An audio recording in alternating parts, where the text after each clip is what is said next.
नमस्कार दोस्तों, स्वागत है आपका JPY एकेडमी में। आज के क्लास में हम कक्षा 10 के हिंदी गोधुली भाग 2 के छठे अध्याय बहादुर कहानी का सारांश एवं लेखक परिचय को विस्तार से समझेंगे। तो बिना स्किप किए वीडियो को पूरी देखिए और बोर्ड परीक्षा की तैयारी में आप तत्पर रहें। तो चलिए शुरू करते हैं। बहादुर कहानी के लेखक हैं अमरकांत और लेखक परिचय के अंतर्गत पहले अमरकांत जी का जन्म और उनकी शिक्षा दीक्षा को जान लेते हैं। तो हिंदी साहित्य के सशक्त कथाकार अमरकांत का जन्म जुलाई 1925 ईस्वी में उत्तर प्रदेश के बलिया जिले के नागरा नामक गांव में हुआ। उनकी जो प्रारंभिक शिक्षा थी बलिया के गवर्नमेंट हाई स्कूल में ही हुई। तो मुख्य पॉइंट आपको याद रखना है, जुलाई 1925 ईस्वी नागरा बलिया उत्तर प्रदेश में अमरकांत जी का जन्म हुआ और उनकी प्रारंभिक शिक्षा गवर्नमेंट हाई स्कूल बलिया में ही हुई। ठीक है, ये मेन पॉइंट आपको याद रखना है ताकि ऑब्जेक्टिव सॉल्व करने में आपको कोई तरह का प्रॉब्लम ना हो। उन्होंने गोरखपुर और इलाहाबाद में इंटरमीडिएट की पढ़ाई शुरू की, लेकिन 1942 के स्वाधीनता संग्राम में सक्रिय भागीदारी के कारण उनकी पढ़ाई बाधित हो गई। 1942 का जो स्वतंत्रता का आंदोलन था, उस आंदोलन में इन्होंने भाग लिया, जिसके कारण उनकी पढ़ाई क्या हो गई, बाधित हो गई। उन्होंने 1946 ईस्वी में बलिया के सतीश चंद्र कॉलेज से इंटरमीडिएट और 1947 ईस्वी में इलाहाबाद विश्वविद्यालय से BA की पढ़ाई पूरी की। तो आपको मेन पॉइंट याद रखना है, इंटरमीडिएट उन्होंने कहाँ से किया, तो गोरखपुर और इलाहाबाद में, और 1946 में सतीश चंद्र कॉलेज बलिया से उन्होंने पूर्ण किया और स्नातक की परीक्षा 1947 में इलाहाबाद विश्वविद्यालय से संपन्न किया। इसके बाद 1948 ईस्वी में उन्होंने आगरा के दैनिक पत्र सैनिक का संपादन विभाग में नौकरी शुरू किया। आगरा में ही वे प्रगतिशील लेखक संघ से जुड़ गए और वहीं से उनकी कहानी लेखन यात्रा आरंभ हुई। तो आपको याद रखना है, 1948 में सैनिक आगरा के संपादकीय विभाग में उन्होंने नौकरी की। अमरकांत जी का जो साहित्य के क्षेत्र में योगदान था, इसके अंतर्गत उन्होंने दैनिक अमृत पत्रिका, दैनिक भारत, मासिक पत्रिका, कहानी और मनोरमा जैसे प्रतिष्ठित प्रकाशनों का संपादकीय विभाग में कार्य किया।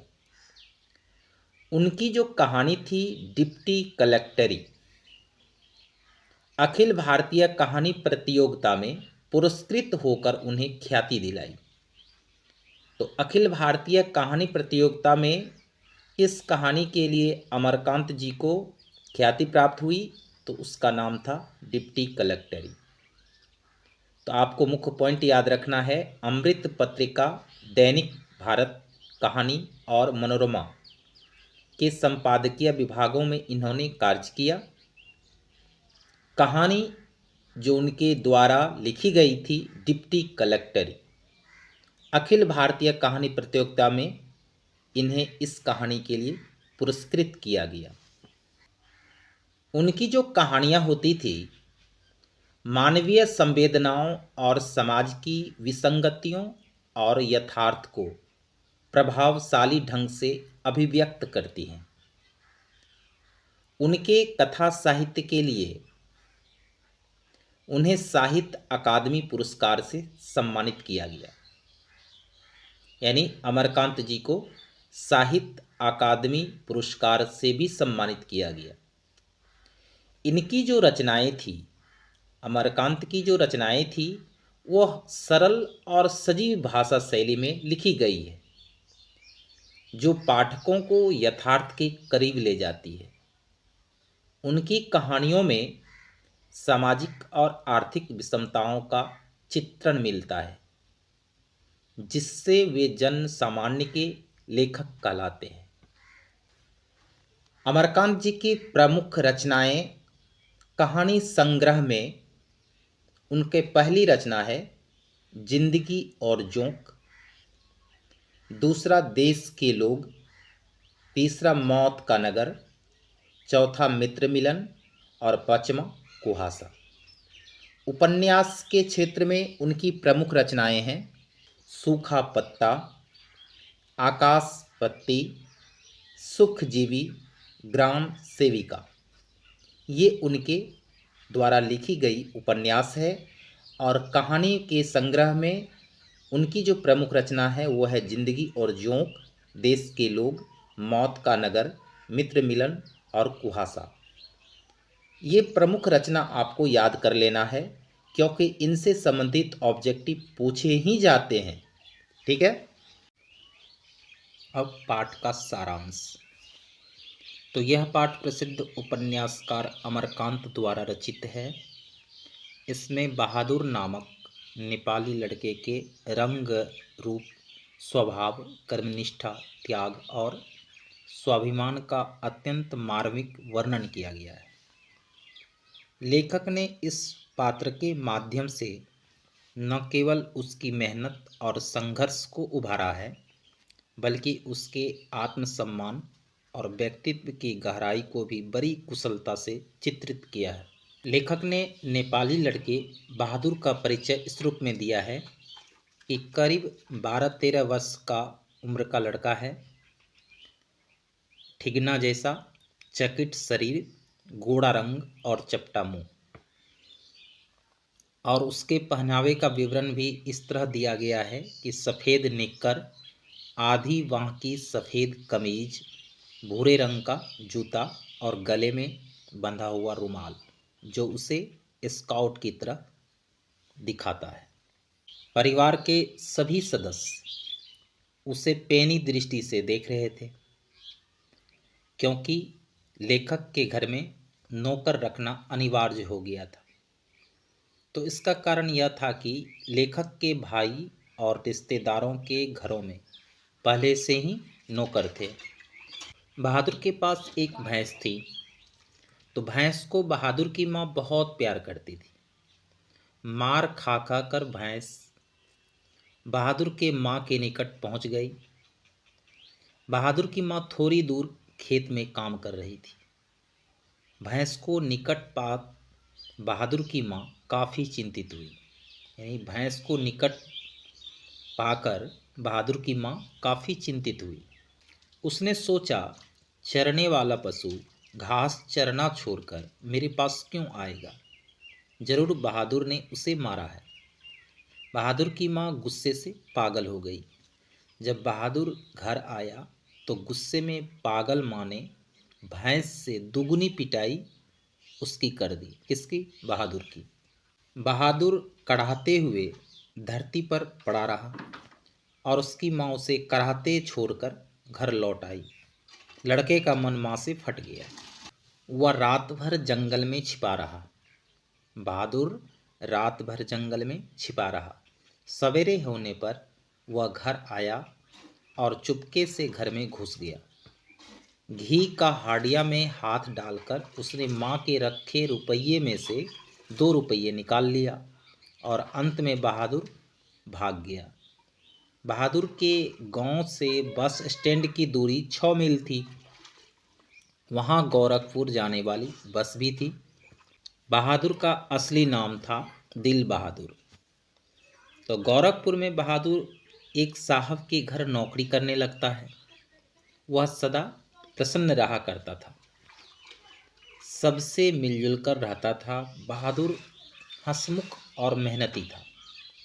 उससे बच्चे भिन्न भिन्न तरह का प्रश्न पूछा करते थे।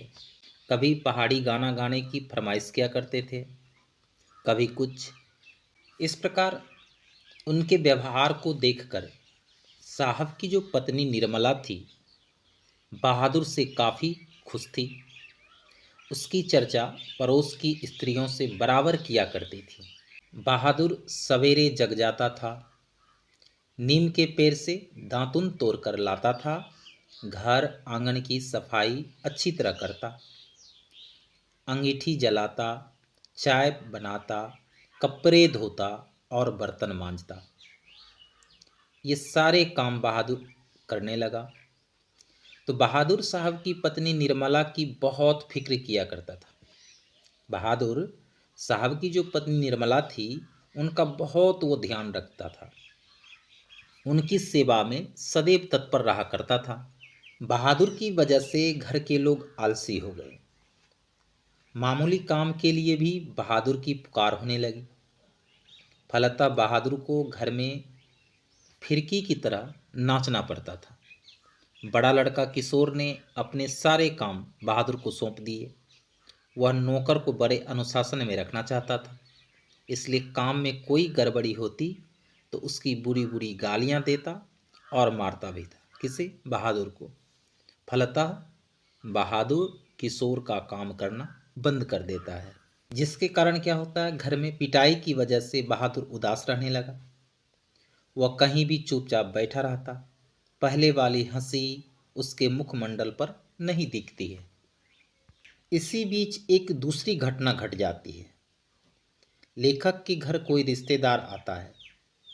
उनके भोजन के लिए रेहू मछली और देहरादूनी चावल मंगाया जाता है। नाश्ता पानी के बाद बातों की जलेबी छड़ने लगती है। अचानक उस रिश्तेदार की पत्नी रुपये गुम होने की बात कहकर घर में भूचाल पैदा कर देती है और सारे दोष बहादुर पर मढ़ दिया जाता है।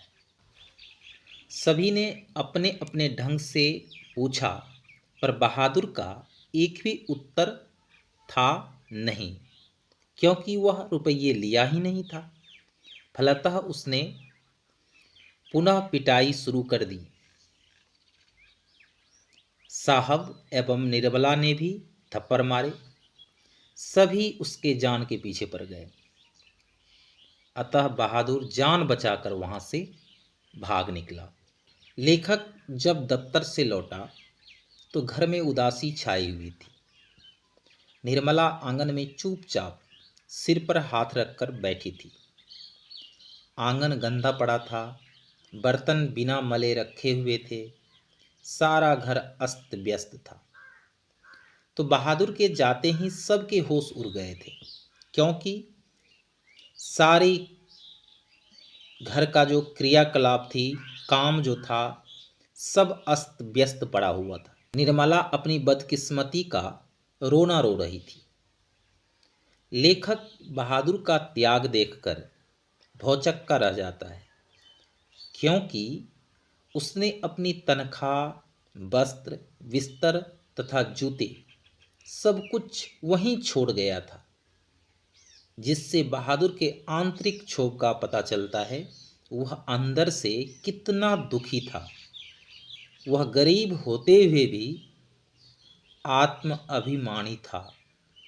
मार तथा गाली गलौज के कारण ही वह माँ से दुखी था, तथा उसके उसी कार्य के चलते उसने क्या किया था, घर का त्याग किया था। तो दोस्तों, ये था बहादुर कहानी का सारांश और साथ साथ लेखक परिचय। आशा है यह वीडियो आपके बोर्ड परीक्षा की तैयारी में मददगार साबित होगा। अगर वीडियो पसंद आया हो तो इसे लाइक, सब्सक्राइब एंड शेयर करना ना भूलें। धन्यवाद।